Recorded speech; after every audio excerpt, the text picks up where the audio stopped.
Nouvelle médaille pour la France, on vous le disait. Yoann Claret. Oui. Médaille d'argent, vice-champion olympique sur la descente. Ça y est, ça vient de tomber, une fin de course absolument magnifique. Et il vient échouer à un petit dixième de Beat Feuz, le Suisse. C'est une super bonne nouvelle pour l'équipe de France de ski alpin. Écoutez Yoann Claret, la joie. Je me suis entraîné toute la saison pour ça. Franchement, j'ai eu un super état d'esprit depuis le début des JO. J'ai effacé tout le négatif. Je me suis concentré que sur le positif. C'est peut-être mon expérience passée sur les différents JO qui a payé aujourd'hui. Et puis j'ai mangé la piste. Et puis voilà, j'ai fait quelques fautes de vitesse, mais comme tout le monde, mais c'est fantastique. Et on va tout de suite prendre la direction de la Chine, évidemment. On va rejoindre Christophe Abel à Yangqing. Christophe, vous étiez en première ligne pour cette deuxième médaille française. Racontez-nous, c'est incroyable ce qui vient de se passer. Ouais, c'est absolument énorme. Et hier, ça a été dur parce qu'il y a eu la déception, la désillusion pour Perrine Lafont qui était championne olympique en titre. Mais là, Yoann Claret a fait quelque chose d'exceptionnel. Imaginez-vous, à 41 ans, pour le doyen des Bleus, terminer sur la deuxième marche du podium. C'est tout simplement fantastique. Et c'est peut-être pas fini pour les Bleus aujourd'hui.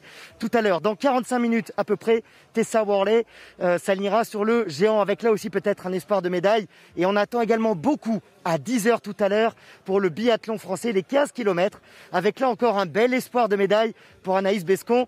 Deuxième médaille pour les Bleus, ça fait du bien.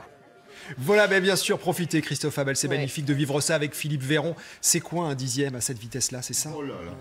C'est un pouce? C'est rien du tout, vous vous rendez compte à quoi ça se joue, bon Dieu. Au contraire, ouais. c'est un peu plus quand même. Oh, ouais, allez, quoi, voilà, 30 cm. Bon, la désescalade en tous les cas, l'un des grands temps forts de notre journée. Emmanuel Macron à Moscou en début d'après-midi. Première fois que le président est accueilli au Kremlin, signe que l'heure est grave. Oui, on fait le bilan sur la situation. Les troupes russes sont massées à la frontière. Des dizaines de milliers de soldats sont là pour mettre la pression. Et un quotidien rythmé par le bruit et le danger des tirs russes. Reportage de nos équipes.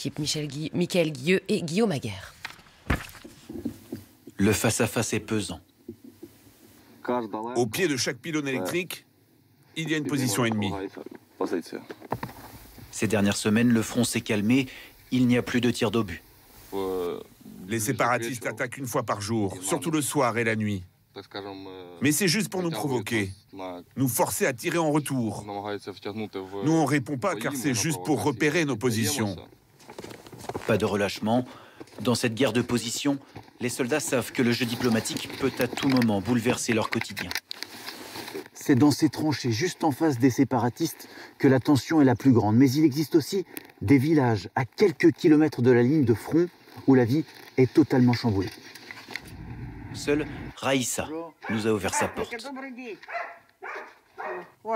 Regardez cette balle. Je ne sais même pas comment elle a pu arriver là. Comme beaucoup, elle est au chômage. Plus personne n'a de travail ici. Parce qu'avant, tout le monde travaillait de l'autre côté. On s'en fiche de qui gagne la guerre. On veut qu'elle s'arrête. On ne veut plus de tirs au-dessus de nos têtes. Il y a le long de la frontière russe deux réalités parallèles. Bonjour Hélène Voloshin, vous êtes avec nous depuis Moscou. Est-ce qu'Emmanuel Macron a une chance de convaincre, parce que c'est ça l'objectif, Vladimir Poutine aujourd'hui ?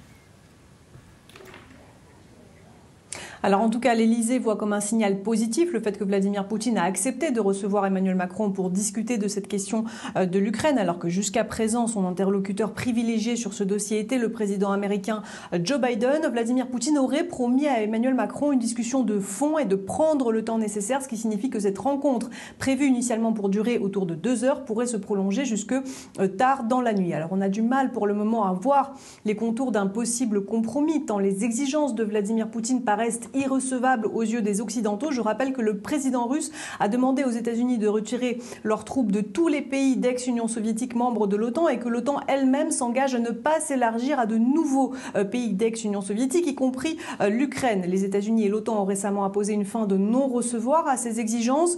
Donc le but pour Emmanuel Macron, ce sera sans doute de convaincre Poutine d'alléger un peu ses exigences pour parvenir à un compromis. Alors, que peut proposer la France, deuxième contributeur de l'OTAN, en échange à Vladimir Poutine? C'est là toute la question. Emmanuel Macron a consulté l'ensemble de ses partenaires occidentaux, y compris Joe Biden, en amont de cette visite pour adopter une position coordonnée face à la menace Poutine, menace que le président russe ne mettra probablement pas à exécution tant que le balai diplomatique mondial qu'il a provoqué est en marche.